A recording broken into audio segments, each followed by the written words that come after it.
Hi friends, welcome to Kiruthi cricket.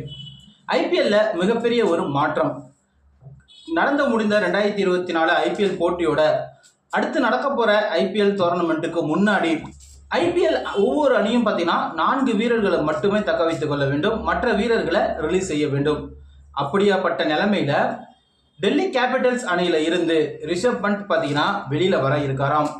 Rishabh பண்ட்டை CSK அணிக்கு எடுத்து CSK அணியில கேப்டன் பதவி கொடுக்கவும் சிஎஸ்கே நிர்வாகம் முடிவெடுத்து இருக்கிறதாம்.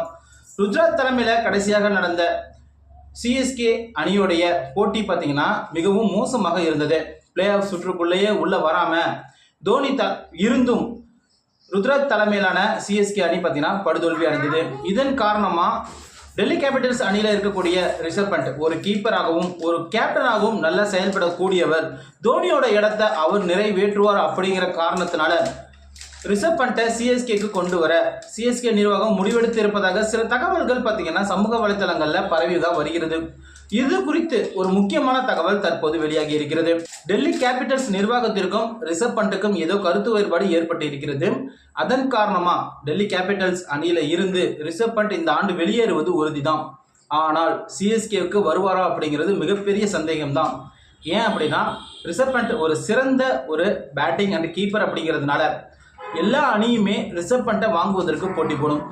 ரிஷப் பண்ட்டுக்கு நிர்ணயிக்கக்கூடிய தொகையை தாண்டி, அதாவது சிஎஸ்கே ஒரு குறிப்பிட்ட தொகை வச்சிருக்கோம், அதையும் தாண்டி சென்று விட்டால் ரிஷப் பண்ட்டை சிஎஸ்கே வாங்காது. அது மட்டும் இல்லாமல் ஒருவேளை ரிஷப் பண்ட்டை சிஎஸ்கே வாங்கினாலும் ருத்ராஜ் தலைமையில தான் சிஎஸ்கே செயல்படும் அப்படின்னும் ஏற்கனவே கடந்த 2 ஆண்டுகளாக சிஎஸ்கே நிர்வாகம் மற்றும் தோனி இவங்க 2 பேருமே பார்த்தீங்கன்னா ருத்ராஜை கேப்டனாக எப்படி செயல்படணும் அப்படிங்கிறதுக்காக ஏகப்பட்ட பயிற்சிகளை கொடுத்து வந்தாங்களாம். அதனால 2024 கொஞ்சம் மோசமாக இருந்தாலும் அடுத்தடுத்த ஆண்டுகள் சிஎஸ்கேவை ருத்ராஜ் தான் வழி நடத்துவார் அப்படின்னும், ருத்ராஜ் தலைமையில தான் ரிஷப் பண்டாக இருந்தாலும் மற்ற சீனியர் வீரர்கள் அணிக்குள்ள வந்தாலும் ருத்ராஜ் தலைமையில தான் களம் இறங்குவாங்க, விளையாடுவாங்க அப்படின்னும் சிஎஸ்கே நிர்வாகம் ஒரு முக்கியமான தகவலை வெளியிட்டு இருக்கிறது. இந்த தகவல் சிஎஸ்கே ரசிகர்களுக்கு மிகுந்த மகிழ்ச்சியை தான் ஏற்படுத்தி இருக்கிறது. இந்த வீடியோ உங்களுக்கு பிடிச்சிருந்துச்சுன்னா ஒரு லைக் பட்டனையும் தட்டிட்டு நம்ம சேனலை சப்ஸ்கிரைப் பண்ணிடுங்க. நன்றி.